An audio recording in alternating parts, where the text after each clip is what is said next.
introduce yourself and explain specifically in regards to with MMT, what do you do, what you have been doing, where you presented that information? Got it. Okay. Well, hello, and I'm really glad that you brought me on your show. Thank you. I was very active actually, before Bernie Sanders, I was not politically active at all. Just period. Just nothing. I just voted Democrat because I was told to. Then Bernie came along, and I really woke up for the first time.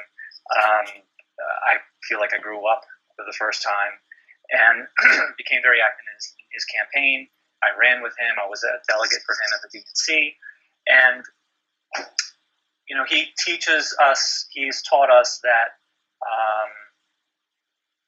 money in politics is the root of all evil, and these are the things that we need to have a better society. Medicare for all, free college, forgiven student debt, federal job guarantee, all of these things. So that brought up the question of, okay, that's great, but why don't we have them? And then I kept on asking, why don't we have these things? Why? And that brought me to, in February of this year, modern monetary theory, MMT. And honestly, a friend of mine just told me, I never heard about the subject. And I was talking local politics with my friend, and he said, you really need to understand how the economy works. We spoke for an hour privately on the phone, and he taught me about MMT. And over the series of 2 other live streams that we did on Real Progressives, he taught me the more intricate details of it. And over time, I started building my own lesson to teach other people about it. And the way that I did it was to grow my lesson in public. I taught it every week. Starting in June, I spoke with Graham Elwood on his show. I spoke with Ron Picone on his show, who are associated with Jimmy Dore. Yeah, which is very exciting. Yes, I was very excited to see that. I was going to tell you congratulations. Oh, well, thank you. I watched that. So when I talked with Graham Elwood, that was the first time I ever taught it in public. And it was very primitive, but it was very well received, and I got a lot of feedback on it. And it finally grew into what you saw, which was the presentation at the conference. So it's really, I'm not an expert. I need to make that clear. I'm not an expert. I'm not an economist, but I know the basics, and I know them well. So what I can do is I can introduce people to it. And then when you understand it, then I can pass you off to the experts. So this is an extension of just being a progressive and sort of an activist. That is why I'm interested in it. I think, if our politicians took care of us and they knew this and they acted on it, they know it. But if they acted on it, then we wouldn't know it. But then we wouldn't need to know it. But they don't take care of us the way that they should, and therefore the burden is put on us.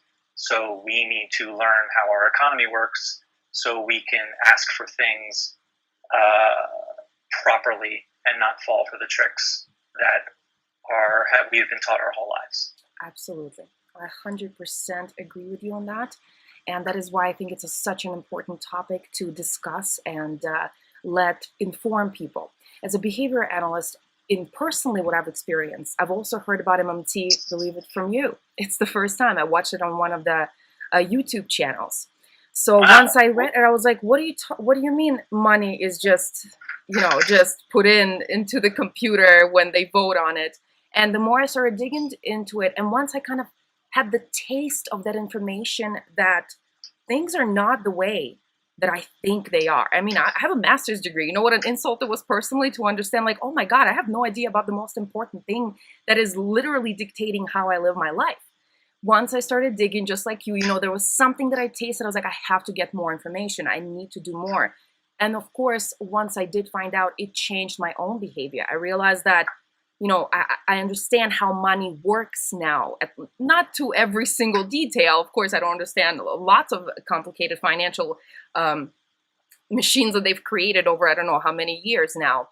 But knowing that has personally changed my behavior. And this is, as a behavior analyst, I realized, wow, I need to share this with other human beings, because once they experience this environmental variable, they will also change. And this is when you become more, I guess, conscious about the variables that are controlling your own life. The variables that are dictating whether your kid can go to daycare for free or whether you can afford, things that are directly affecting you every single day.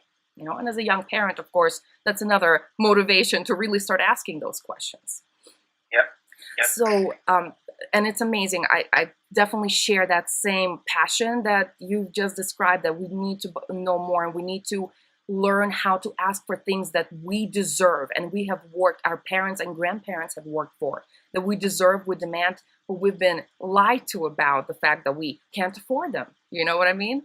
And that is truly power, when we can come together as a large group of population and do this together. So let me ask you another question. Actually, I want to say, I think I didn't realize that I was the person that introduced it to you. That's pretty cool. Yeah. And actually, there are a lot of economists that also have been taught this, that, they're supposedly educated the way that they're supposed to be, but they've been educated improperly, and they're confident about it.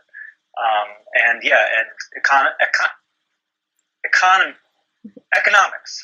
It's okay. I didn't even realize that it was I didn't realize that modern monetary theory was a subject in February, and it's like, you don't realize that economics is life and death for it is, so many. It is just as important as oxygen, water, nutrition, because this is the way that we have agreed as a society to exchange goods and services from each other. That is why it's basically a next level of technology of how do we sustain a large group of human beings. That's what money is. It's the same way as blood flows through the vein, delivers oxygen to every cell. That's what we use money to deliver things that we need to each household in our, small towns in our society. So if you really think about it, we're just biological structures, and we are also developing technologies to sustain ourselves on a large scale, just like, a unicellular organism went from living in just a little puddle to becoming a cat, a human, a bear, or whatever. So if you really think about it, we are our biological, the beings that we are, and everything that we do, even the machination and the scams that we come up with, are still in the bounds of that behavioral of an organism. So basically we have people who behave predatory with money, right? Like a virus, it comes into your body and just takes over, shuts down, doesn't allow other cells to receive nutrients, which kills those cells, right? Like a cancer or any kind of, that's the behavior of other humans. Your other video, you talk about how the 1% is like cancer, how they're like a cancer, and they've actually convinced all of the other cells that, that they need to start hurting each other, because it's like, what do you call it? There's some symptom that when you become a hostage, you somehow sometimes it's called sympathize with your captor. Oh God, I know. Of course, this is my professor. Yeah. It's called Stockholm syndrome. Stockholm syndrome, where you start to sympathize with your captor. Correct. And also that you start fighting each other as if that is the good thing and you are the bad thing. And the scariest part is that the smartest people at the top are fully aware of all the weaknesses of a human body, of all the little syndromes that we can develop when we are stuck in specific situation. All of these experiments have been done on rats, on dogs, and we all behave the same. You put a person in a box when there is no exit, or they can't do anything, they're gonna all behave the same way, like a cat, like a pigeon. So after exploring it, studying it, and knowing exactly how people react to certain environmental variables on a grand scale, when you have access to their television, to their money, to their healthcare, to their children, you can control it all. So we really are born into a very sophisticated, tested over years, hundreds of years of despicable scientific human violations, you know what I mean? In order to get to the fact, people have needs, we're going to exploit them. People have fears, we're going to exploit them. All. So one can bear the burden of labor and other can enjoy life on a yacht. This is what we're born in. You're reminding me of Noam Chomsky's manufactured consent. Yes, I totally agree with that. Noam Chomsky also was a psychologist. He doesn't quite believe in determinism. It's just kind of like the sides of two coins. The little technicalities of explanation of human behavior is the only thing that is different. But the fact that it's being used and it's being, now it's just perfected. You can get a person to do anything. Literally will give their life to some cause that doesn't even exist because it's manufactured. So that's what we talk about. So let's, do you have any more questions for me? No. Okay, perfect. No, please go on. All right. So I want to hear what has been reaction from people as you've been delivering information about MMT? Because it was shocking to hear, like I told you, from but of course, as a person with a master's degree, and I've been taught how to actually evaluate information correctly, try to find out what is truth versus non-truth. So I know how I can handle that and explain to myself, oh, wow, that does really fit into the reality. But I know that other people have trouble putting that and saying, wow, that just can't be. You know what I mean? There's no way they're just printing money. So well, let me ask you, what did it change for you once you learned it? Like, what did you think it was before, and now? Well, before, like you said, I thought that it was like a household, right? Like I run a household. I create income. I have certain expenses, and that whatever that extra is left over is my savings, or that's what I thought the government was. So I thought that we all working. Every time I swipe my card and I purchase something, I'm being charged percents. I pay my whatever income taxes on my income, and all that money is then put into one giant account. And then when it comes down to fixing roads, paying for schools, somebody is very responsible and is writing these big checks to pay for all of these very expensive infrastructure and schools. I mean, we're talking about $1 billion checks. Now, of course, I understand that that's just an illusion of a person who believed that bogus, Right, right. So I've taught this to a number of people, and those who don't really think of economics as a big subject in their lives, of course, they're the easier ones to, once you gain their trust, that you can sit down and start talking about this, and their eyes are just, really opened. And a couple of the more notable times that I did this, where I just teach people one-on-one, they get very angry by the end. They just can't believe that, that learning this teaches you that that we had been lied to and tricked for our entire lives, and now we need to start all over again. We've been fighting in a way that makes it worse, and we need to completely change the way that we fight and who we fight and how we think of that. The people that are most open-minded to it become angry.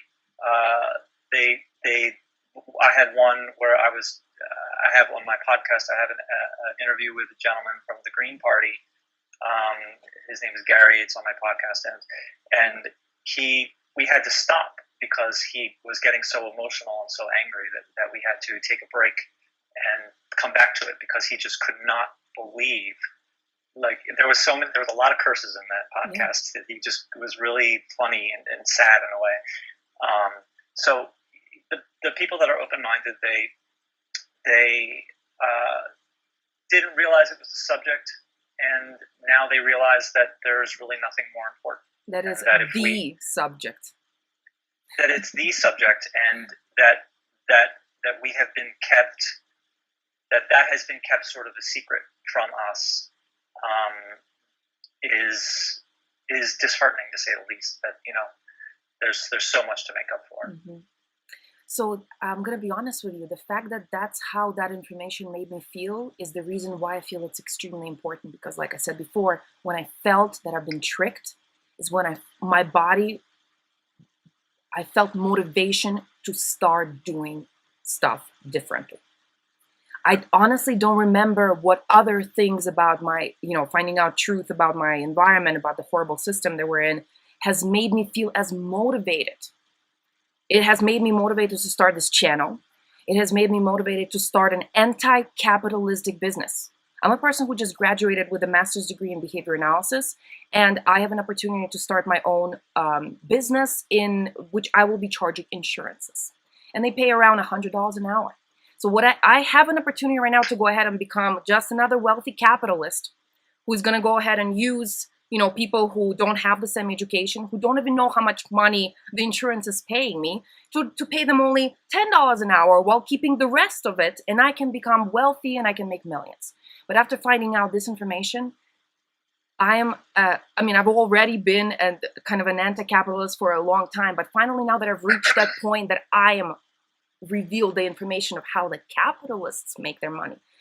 I'm nauseous. I'm sick. So I'm starting a completely non-capitalistic business. It's one more month until I can do it.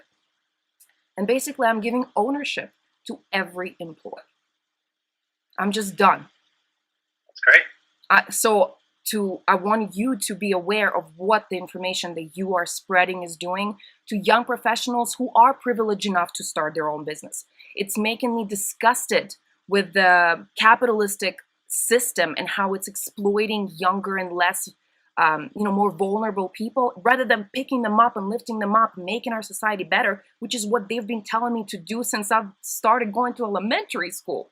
But now I realize when you graduate, no, forget. That's just the stuff that we say. What we really do is that, we employ this capitalist system, and then you can drive a Mercedes and live in a, $100,000 home, and you can just forget about all the issues and go on vacation every 3 months and just ignore it.